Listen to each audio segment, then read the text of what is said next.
ModestyPRT.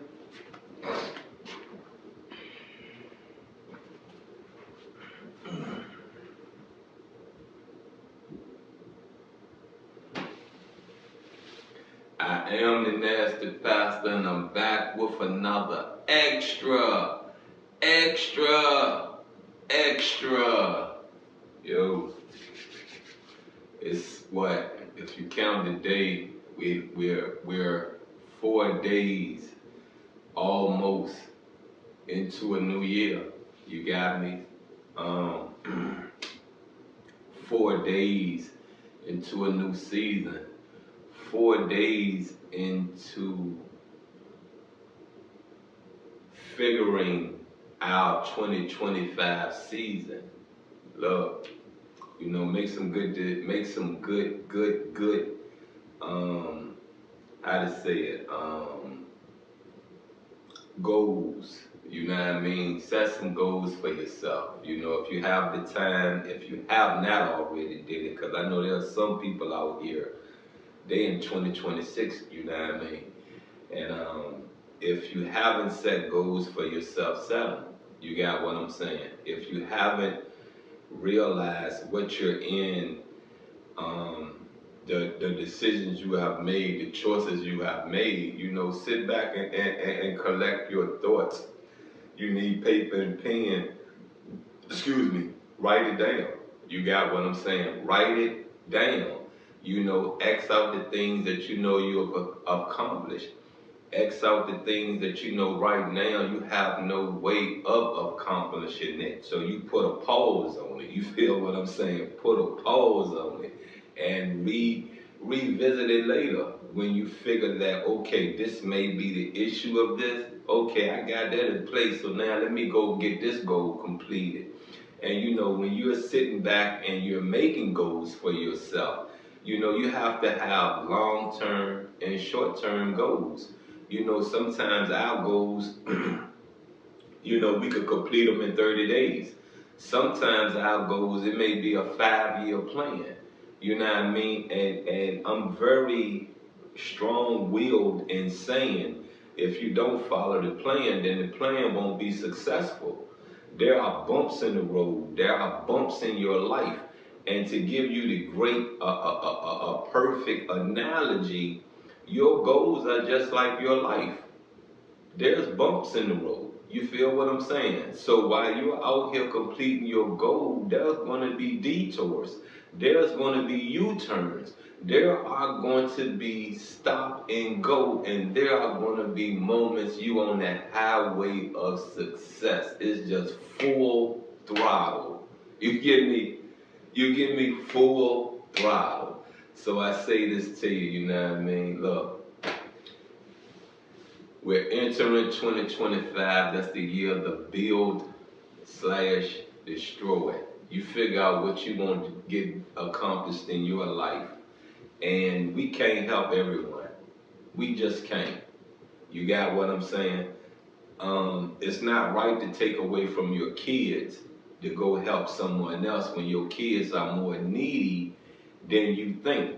See, you may you may think that your kids living in a home with you should understand life because you have sit there and talked it, you have sit there and you have showed it. But have you asked yourself, are they paying attention? Are they really seeing what I'm showing them?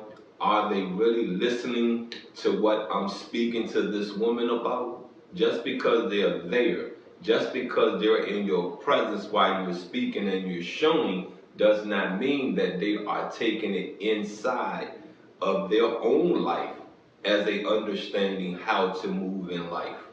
So, sit down one-on-one with your babies. If you got 20 kids, it's 12 months in a year. It's 52 weeks in a year. You have 4 weeks in a month. You have 30 or 31 days in a month. Sit down with them 20 kids one-on-one. Figure who needs the most attention. Give it to them first. It might be the baby. Yeah, that little baby crawling around in Pampers. Can't even say daddy yet. Can't even really get mama out, but can tell you, I'm hungry. You got what I'm saying? Start there first. It may be the oldest. It may be the middle one. Who's going through the most turmoil? Start there first. Anyway, like I said, I'm back with another extra. And you know, we've been in these pamphlets for a while. I mean, we've been in them for a while. And this is the last part of status of women in Islam. And just to let you know, give you a rewind of what we have been through, you know, we started off with concept of God in Islam. Then we skipped on through Quran, the word of God. And right now, as I said, we on status of women in Islam. And you know, the one concept of God, you know, do you know the things that it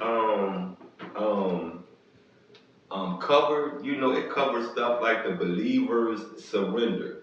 It covers stuff like why Islam, pure monotheism. You feel what I'm saying? Those were some things that was very touchy, very edgy. And I felt I did a good job. You got what I'm saying? I felt I did a very, very good job processing it, explaining it. It's for you to figure the fruit in it for you. You feel what I'm saying? It's for you to figure the fruit in it. And you know, the other one was Quran, the word of God. And I believe this one really broke down Muhammad a lot better. But it was the message. It was preservation, authenticity, miracles, universality, you know what I mean? Excuse me. Excuse me. And like I said, you know what I mean, I pat myself on the back about these extras, you know what I mean? They came very, very, very in handy, and it's been very enlightening to get closer to the Muslim community and get an understanding of the structure. You feel what I'm saying? I've studied the structure. I've been told what the structure is. I've been showed what the structure is, and it's not too far from what I've been told that are in these pamphlets. You feel what I'm saying? So with no more delay, you got what I'm saying? Let's get into this last part of status of women in Islam, and the last title is modesty.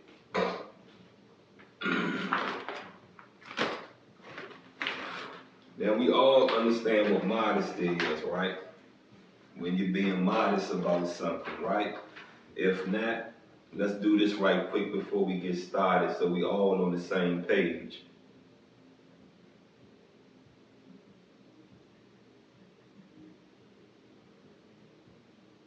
All right.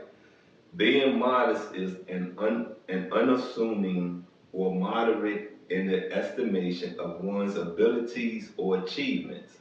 He was a very modest man, refusing to take any credit for the enterprise. You get what I'm saying? Like there are some people out here, they do something so big that people want to cheer them on. But they're like, no, you know what I mean? I don't need that. You feel what I'm saying? I don't need it at all. I don't feel that you should clap. I don't feel you should thank me. I made a choice and I put something together that is needed. You feel what I'm saying? And that's how some people are. Some people really are. There's a second definition, and it goes of an amount, rate, or level.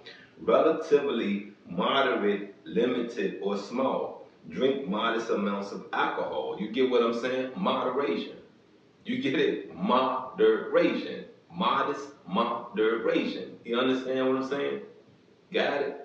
So if you really have kept up with me and you really have understand the things I've said, the things I've put into the universe, remember I said words have two meanings. You feel what I'm saying? Words can be looked at different ways. You feel me? Very different ways. What you know, like I said, let's go and get into this last part of status of women in Islam. In an environment which constantly emphasizes the physical form through various media, women are constantly faced with an unattainable standard of beauty.